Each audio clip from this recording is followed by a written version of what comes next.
से कभी कभी लेखन से भी अपने संदेश को बताना चाहिए, इसलिए आज पूरे सदन में मैं 1932 खतियान ये टी शर्ट पहनकर था।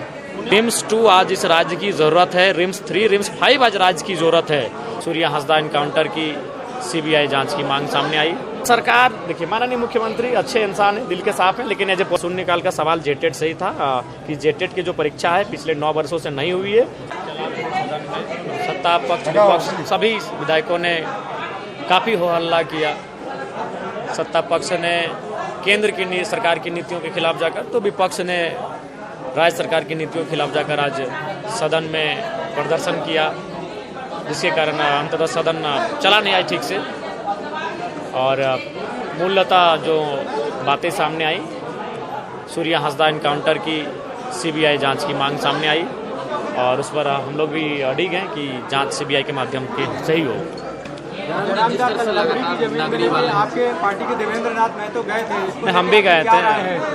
देखिए, नागड़ी की जमीन का जहाँ तक प्रश्न है, लगभग 200 एकड़ के आसपास जमीन है।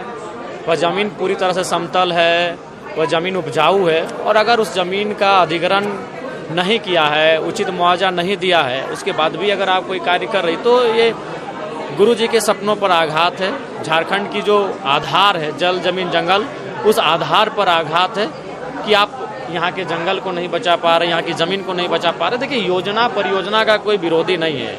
रिम्स 2 आज इस राज्य की ज़रूरत है, रिम्स 3, रिम्स 5 आज राज्य की ज़रूरत है, लेकिन सवाल है ज़मीन जबरन ना लिया जाए। ज़मीन का अधिग्रहण सिस्टमेटिक तरीके से हो, जो भूमि अधिग्रहण अधिनियम 2013 का कानून कहता है, जो LAR पॉलिसी के तहत जो सुविधाएं होनी चाहिए, उन सुविधाओं के साथ भूमि का अधिग्रहण करे। कोई विरोध क्यों करेगा? हंसते हुए कोई ज़मीन देगा, लेकिन आप औने पौने दाम में आप बोलेंगे कि आज हमने 50 साल पहले अधिग्रहण कर लिया है, 30 रुपया 40 रुपया डिसमिल में। तो ये बहुत सारी चीज़ें ऐसी आती हैं जो कि तार्किक नहीं है। तो उस हिसाब से अगर सरकार के पास दस्तावेज हैं अधिग्रहण का, तो दस्तावेज को कोर्ट के माध्यम से या फिर किसी माध्यम से वो प्रस्तुत करें और दस्तावेज को दिखाएं कि जब अधिग्रहण किया जा रहा था रेतों का हस्ताक्षर है कि नहीं, उनका किसी प्रकार की रजामंदी या सहमति है कि नहीं। तो दस्तावेज लेकर बात करनी चाहिए, बहस करनी चाहिए, और जो भी नगरी के जो ग्रामीण है उनके 5, 7 या 9 प्रतिनिधि मंडल को सरकार को बुलाना चाहिए और बैठ के बात करनी चाहिए। इरफान अंसारी लगातार अभी भी कह रहे हैं कि रिम्स 2 नहीं बने, नहीं वहाँ नहीं बने रिम्स 2 अगर इरफान अंसारी जी बनाना चाहते तो हम लोग थोड़ी विरोधी हैं।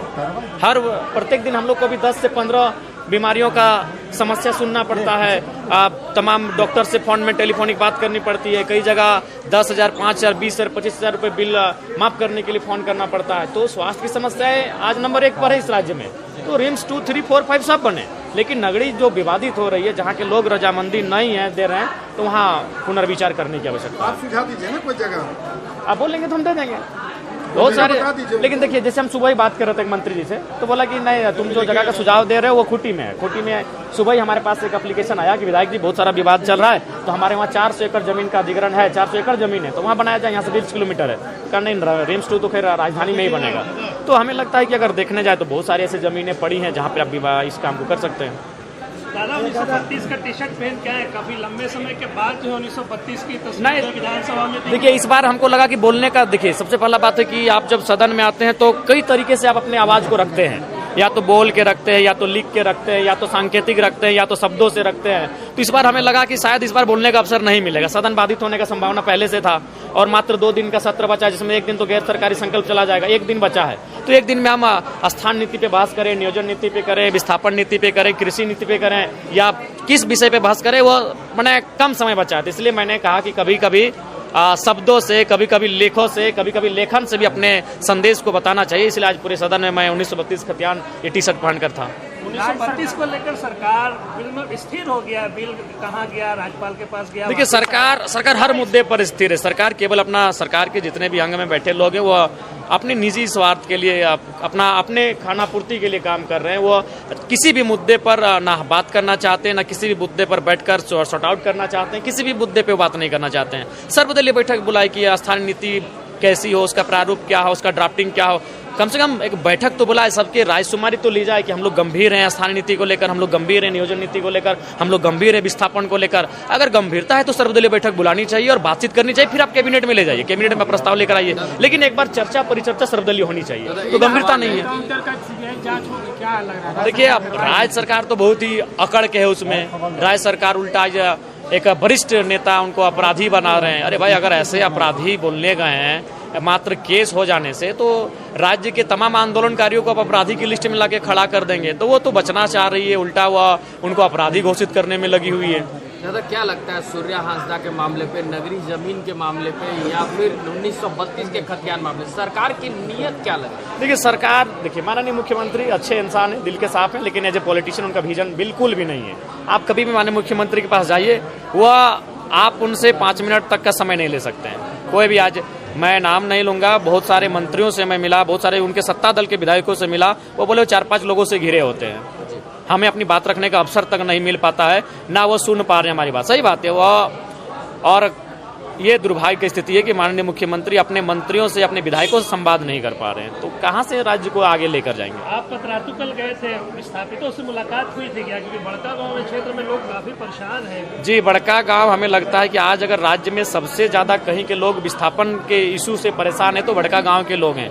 चाहे वह पतरातू ब्लॉक रहे, बड़का गांव का ब्लॉक रहे, या केरेडाड़ी का ब्लॉक रहे, या फिर 2-4 क्षेत्र उनका टंडवा में भी आता है। तो 4 ब्लॉक बड़का गांव विधानसभा टच करता है, चारों ब्लॉक आज विस्थापन के दंश को झेल रहा है। और मुझे लगता है कि आज सरकार को विस्थापन में तो कम से कम खुलकर बात करनी चाहिए, खुलकर नीति बनानी चाहिए, और इस दर्द पर विराम महलम लगाना चाहिए।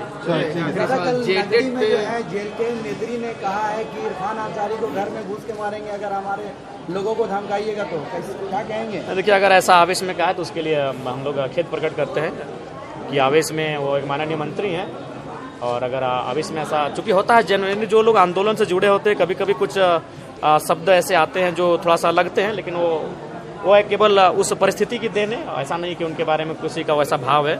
अगर कभी कभी आंदोलन में काउंटर शब्द आते हैं। दादा, जेटेट के छात्र लगातार, जी, आज मेरा वही सवाल था, आज जो मेरा शून्यकाल था जो बाधित हो गया, मेरे शून्यकाल का सवाल जेटेट से ही था कि जेटेट की जो परीक्षा है पिछले 9 वर्षों से नहीं हुई है, परीक्षा ली जाए। ये मेरे जेटेट मेरा आज मुद्दा था, लेकिन बाधित होने के कारण उस मुद्दे को मैं रख नहीं पाया।